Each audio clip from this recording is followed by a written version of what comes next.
The Swan. Art.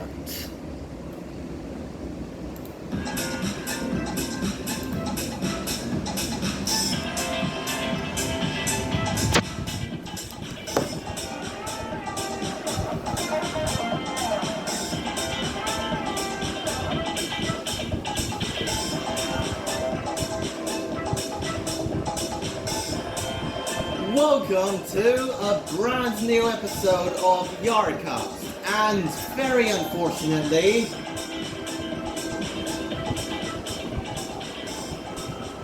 the last episode of Yarrercast this season. That may as well just be a face review, who knows, I may not look like this. This may as well just be a photoshopped image that is excellently done on my laptop. No, I mean my tablet for no reason.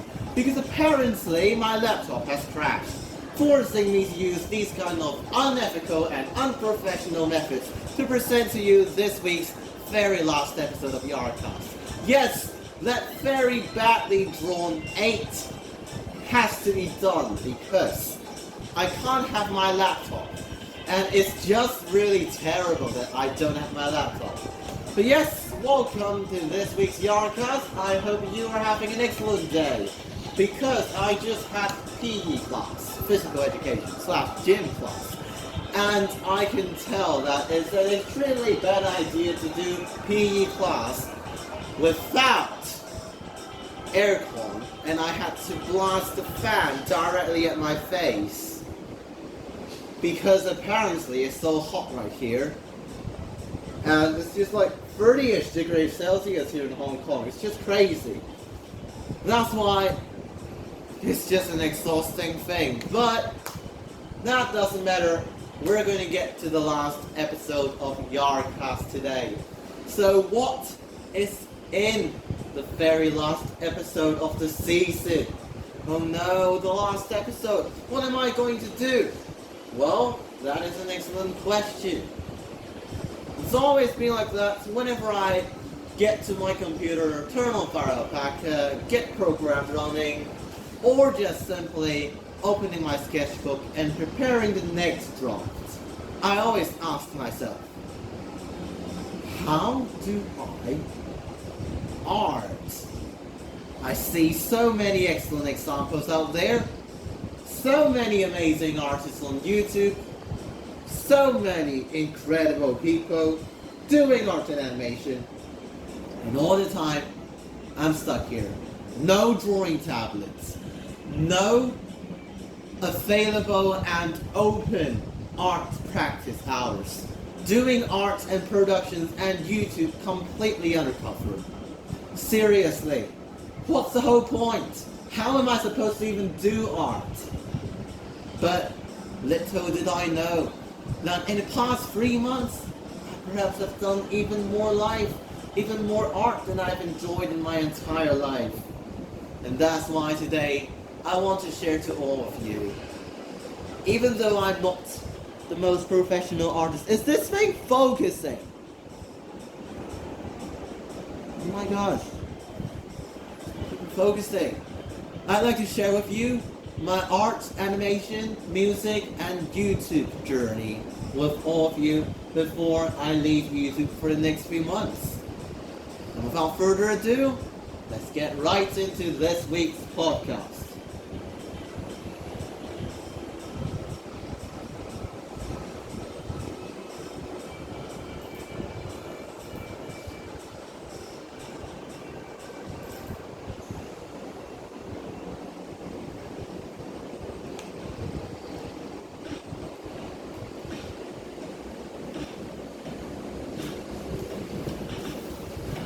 I need some water. Coming up.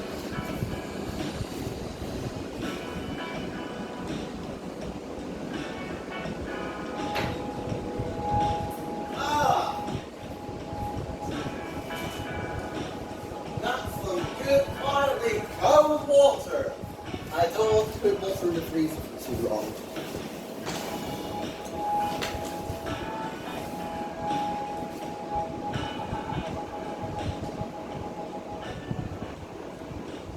So I started doing the YouTube channel a long time ago.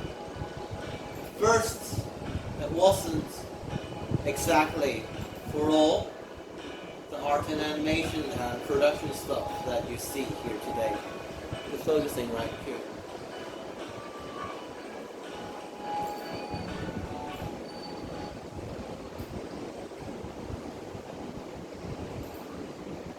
Actually, it sort of like started as Geometry Dash channel instead. I don't know if the music is going to be copyrighted here. But yeah, I used to do a lot of Geometry Dash. And I actually still play Geometry Dash today.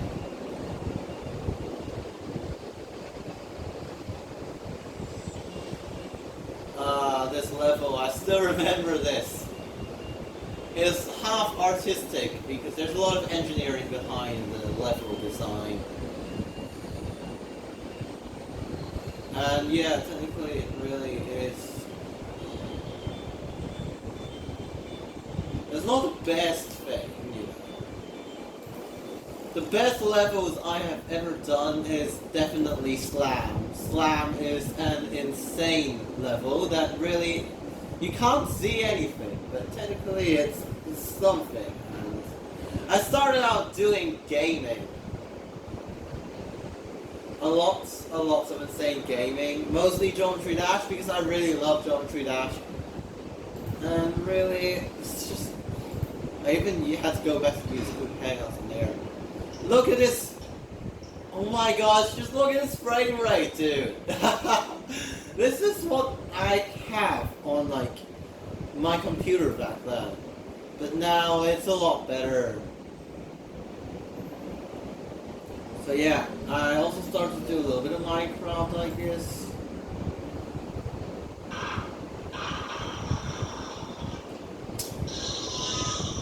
You can just see how bad this is.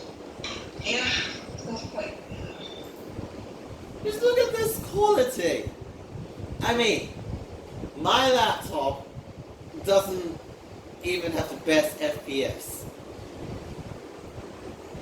Back in my days, my laptop was like 4 FPS Bed Wars. And I'm sure a lot of you Bed Wars gamers are like, how are you supposed to even do 4 FPS Bed Wars? Well, things happen.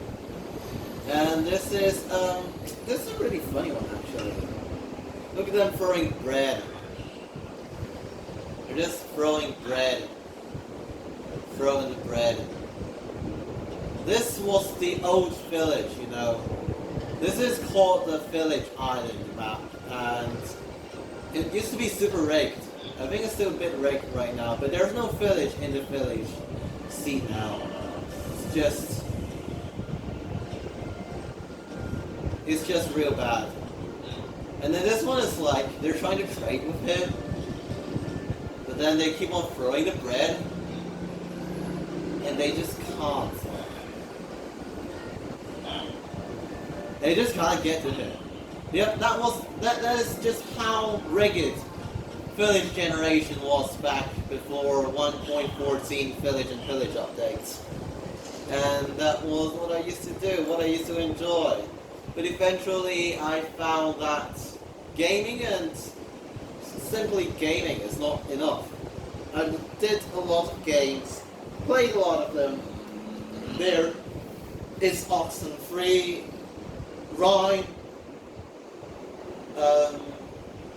There's a bunch of games that actually I do recommend you to try out from Epic Games Store, but unfortunately they were free offers that have gone since then. And then comes Piano.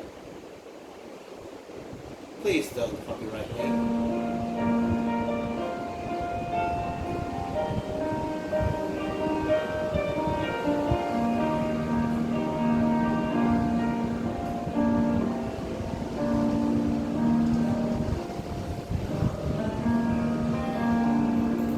Can I sing to it? I want to sing to it so bad. But I can't get to the high notes. Oh no. This is so bad at airtime. No. But yeah, this is what I used to do. You may see a black screen because at the time I used my phone to record and I put it on the piano and I don't want to show myself, so I think I'm showing myself now. This is bad. My identity has been revealed. My secret identity has been revealed. I should have known. It has been a trap. It is a trap all along. Oh no, this is bad. This is so bad. By the way, that may not be me. It could as well just be a really excellent Photoshop thing that I put over. So yeah, that's what I did. Load of piano stuff. Recording on the piano, black screen because I used my phone to record and I too bored to do anything else. And then my first flip clip animation. It's so bad that tomorrow is the day Earth is closest to the sun. Wait, what? Ah, yes. That was not the best thing. Like, these two are my earliest art videos, actually. Perihelion Day was just because it happened to be the day the Earth is closest to the sun. In the entire year, but we still don't burn, okay? That was supposed to be Athena from the southern region. No, it didn't happen. And then this one.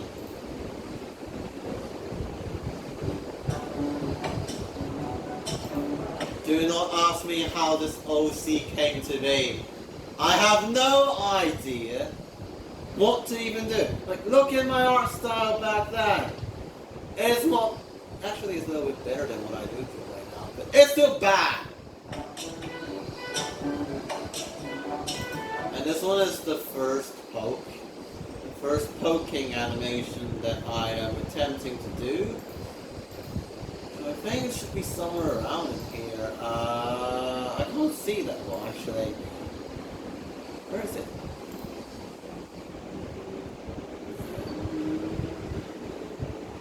I think it was in the big PPOKE thing. Aha, this one is it. This was the first poke. Because at that time, me and Faithful Feather had already come up with the idea of Aaron and Nora as we did some role play, and I was like, poke, constantly spamming that when she's not awake.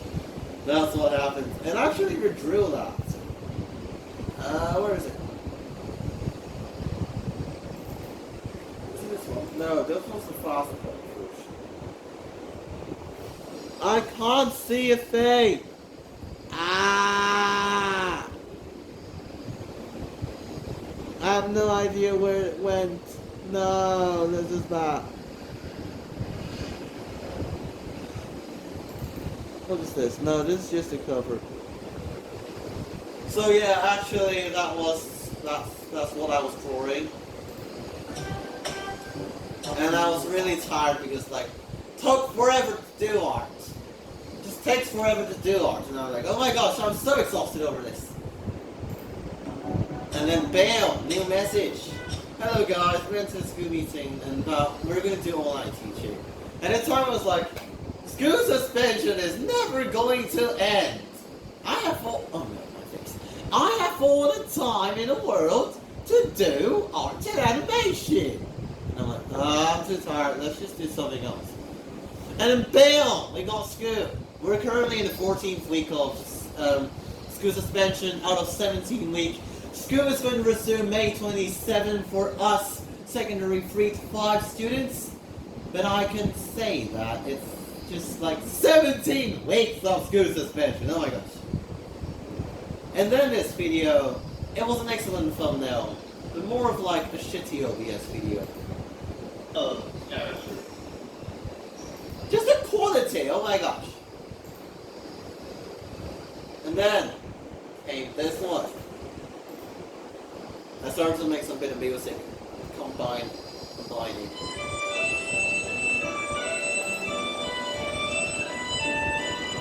Okay, you can leave now, B. Yes, I know you love this place, but like...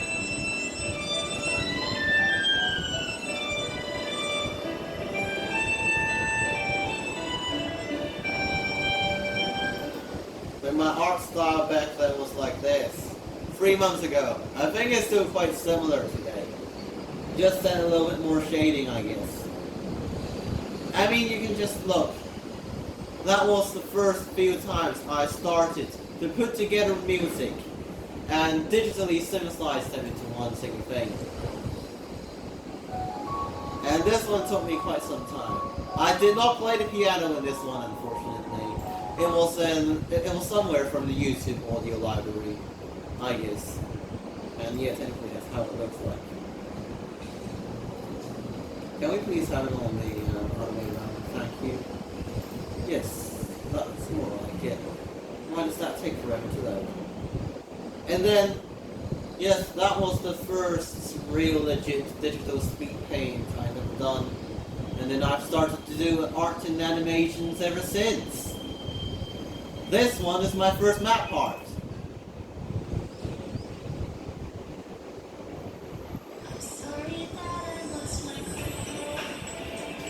Why do I show my face, damn it? This one's called Raven. I forgot the name for the demon, actually.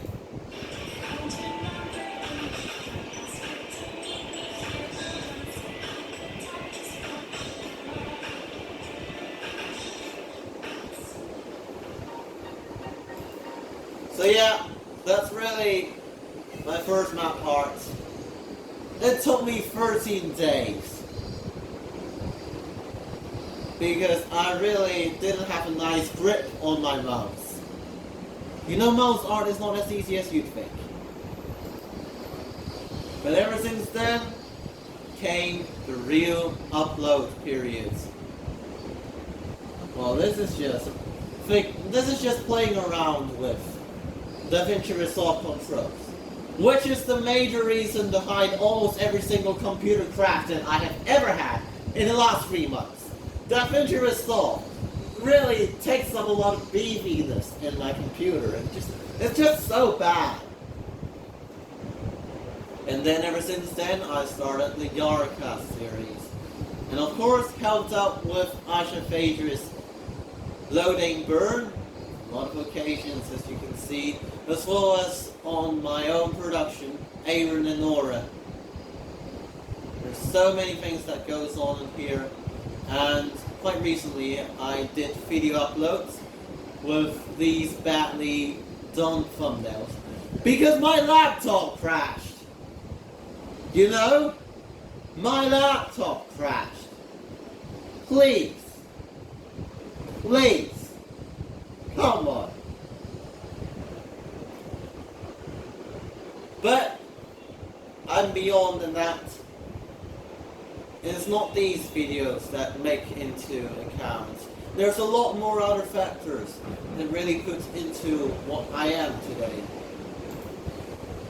And some of them is still under progress. Some of them is perhaps never to be done. Some of them I may have already given up.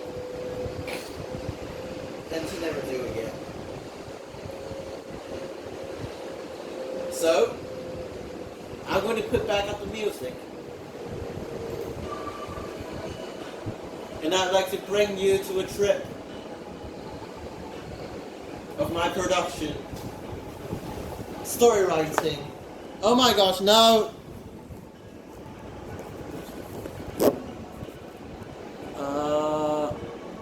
In art and animation. I will bring you through. Yes, just wait.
So,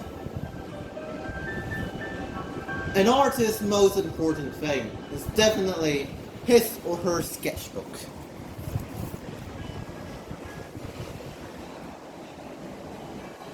This is my sketchbook. But it's more than just a sketchbook for art. Open first page. Besides than this, trying to write my favorite animators. You may realize there's something off with this. What is this? What is this art? What on earth is this art? What kind of wicked sorcery is this kind of diagram? Actually, this is really... I tried to draw myself, and I failed. Susie has been through quite some redesigns though. What is this wicked sorcery diagrams? If you've been to Hong Kong, you may recognize these kind of diagrams, drawn and designed beautifully in every single station here in Hong Kong. Actually, before I did art and animation, I am a transport enthusiast. And that's why this sketchbook is mostly filled with transport stuff, station designs, as well as a load of other stuff that I have in my house. Mostly related to public transport and stuff. Such as road study,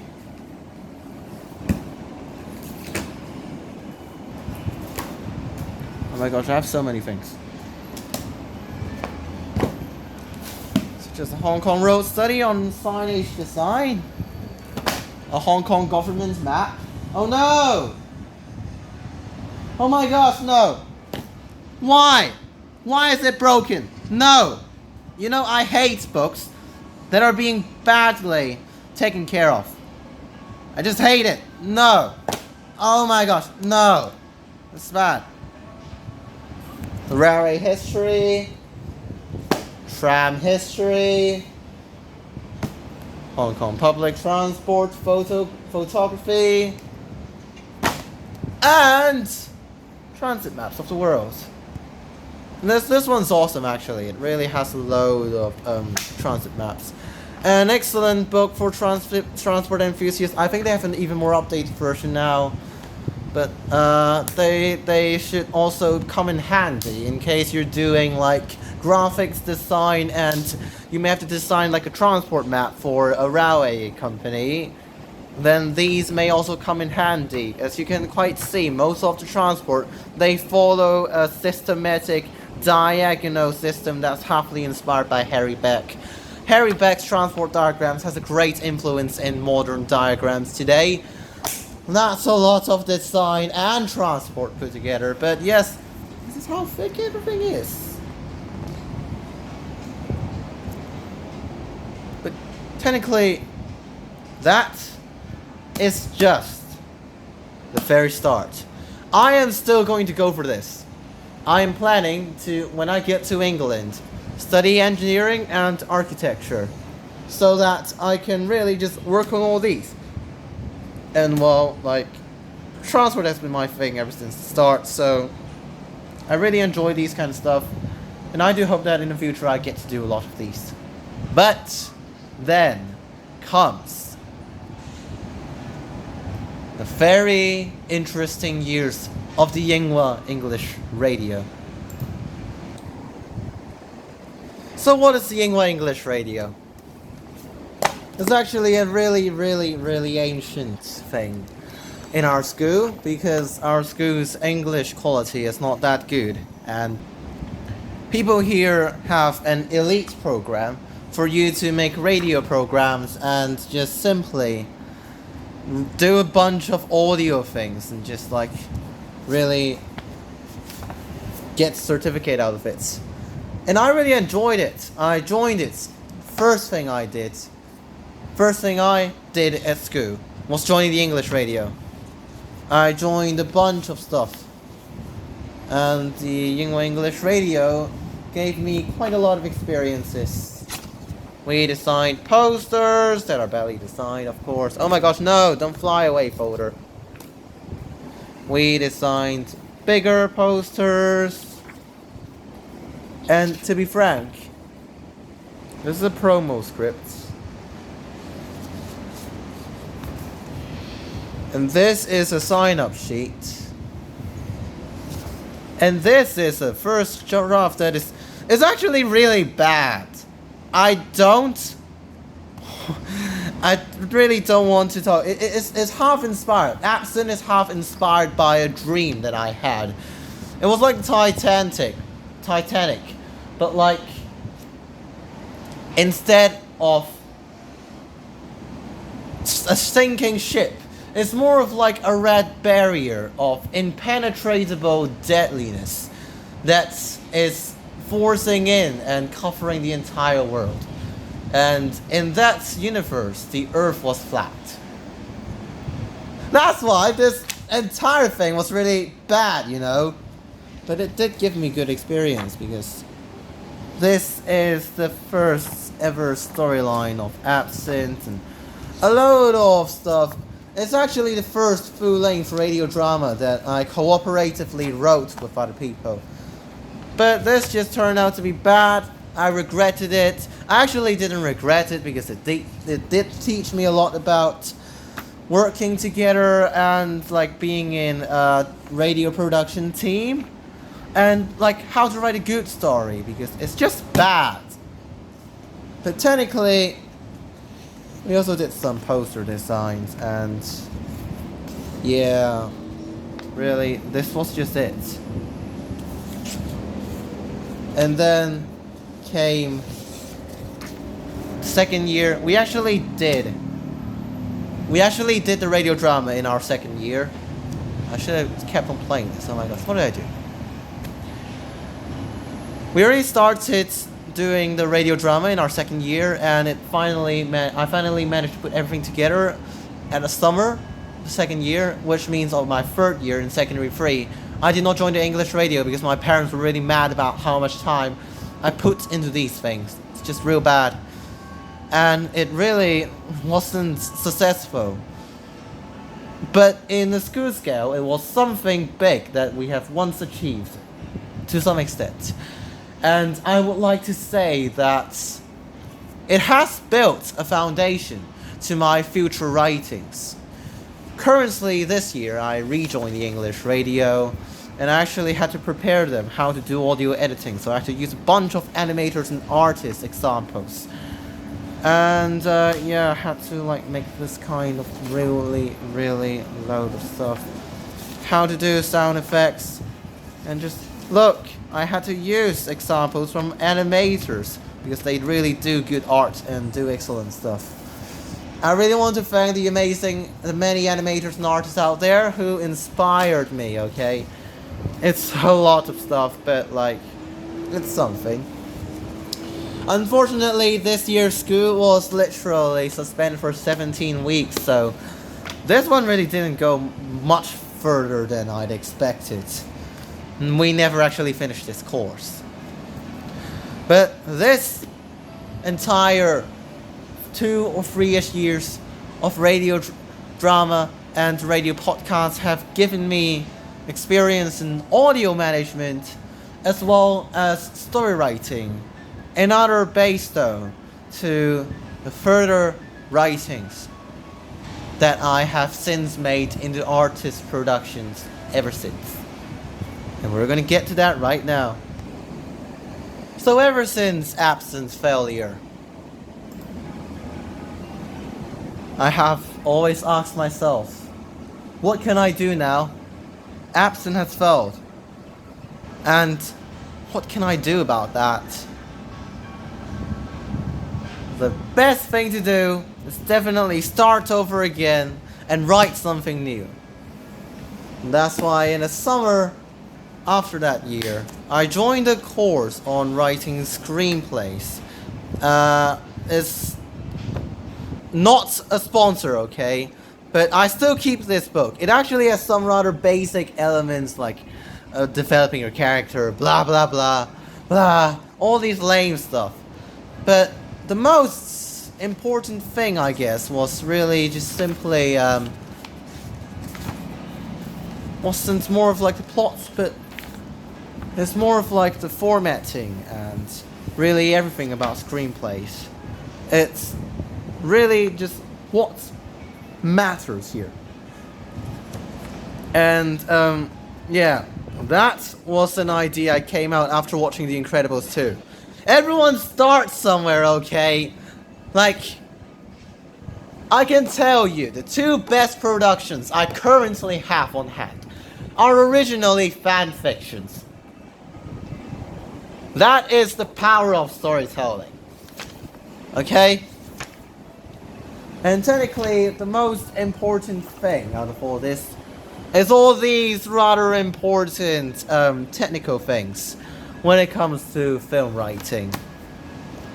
And this is more of like a reference book than anything else. Because ever since then, I did quite some practice on some given movie scenes, and they're like, okay, so we're going to train you to see if you can analyze everything into a simple screenplay. And seriously, I had to write everything with just my hand, you know. And then at the end of the course, I actually really did plot out something, but it's just, I can't tell you this thing. I think most of my stories are really similar now. It's just really what I feel, you know. Scolding and just teenage stuff. It's teenage stuff. I mean, I can't write adult stuff. How can